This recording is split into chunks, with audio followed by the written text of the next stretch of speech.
The $350 Microsoft product is here. Microsoft's first wearable device in the Microsoft Surface product line. Is it worth it, and can it take the title from Bose or Sony? My name is Brody, and I'm going to answer that question in this video. Sit back, relax, and enjoy the video.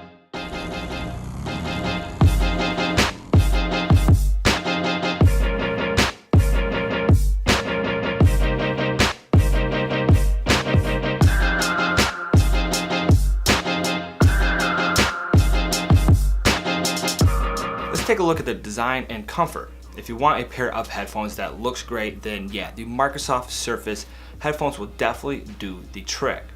The Surface headphones are a beautiful piece of tech and has a classy design to it.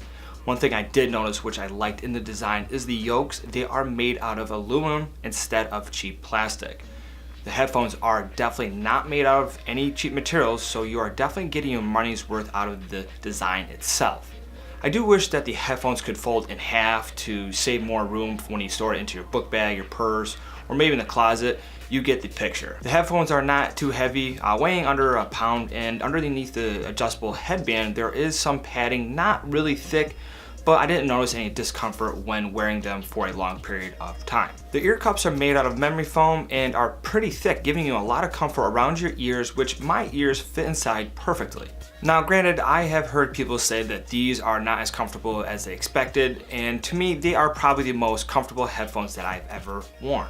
Part of the design that I like is the layout of everything on the headphones. The right side of the ear, you have the aux port, USB Type-C port to charge the device, which 15 minutes of charge gives you about an hour of battery usage.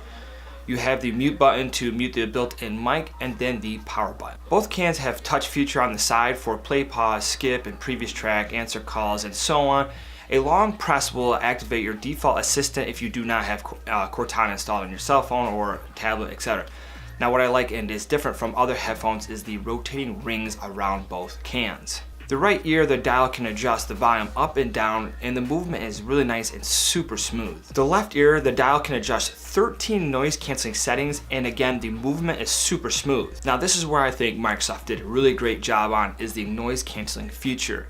The lowest setting actually amplifies the outside noise. So let's say you're in the office and you need to talk to a coworker, and if you have the noise canceling setting all the way down, the headphones amplify the outside sound, so you do not need to take the headphones off of your head. Now the highest noise canceling setting, I have taken these headphones all over and even down to New York City on my trip, where there is so much noise and commotion going on.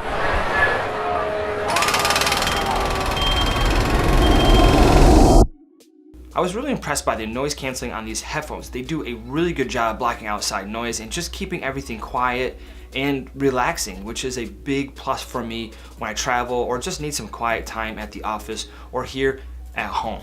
What I found useful was the play and pause feature when taking the headphones off of your head. It actually pauses or plays the music when you take them off or put them back on.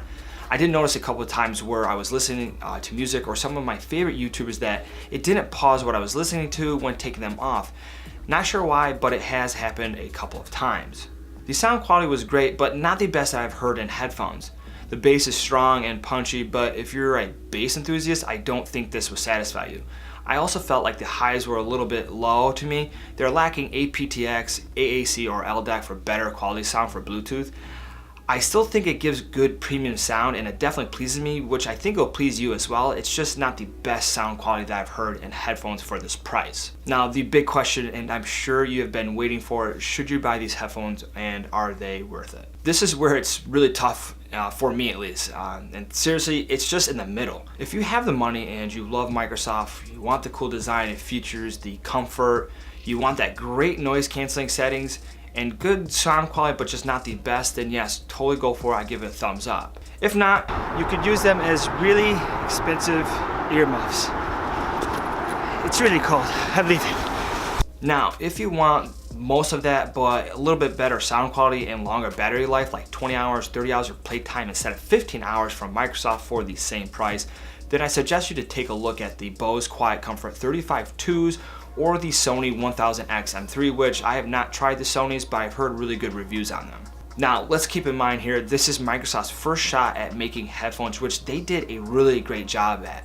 They're close, but they're just not there yet to take the title from Bose or Sony, so I'm pretty excited for their next pair of headphones that they come out. I think they can really, take on Bose and Sony for the best headphones out there. Well, that is it, guys. Hope you enjoyed this video. If you did, hit that thumbs up button. If you like tech just like me and want me to make more videos, hit that subscribe button.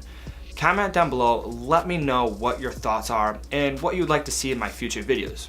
Again, guys, my name is Brody, and I'll see you guys on the next video. See ya.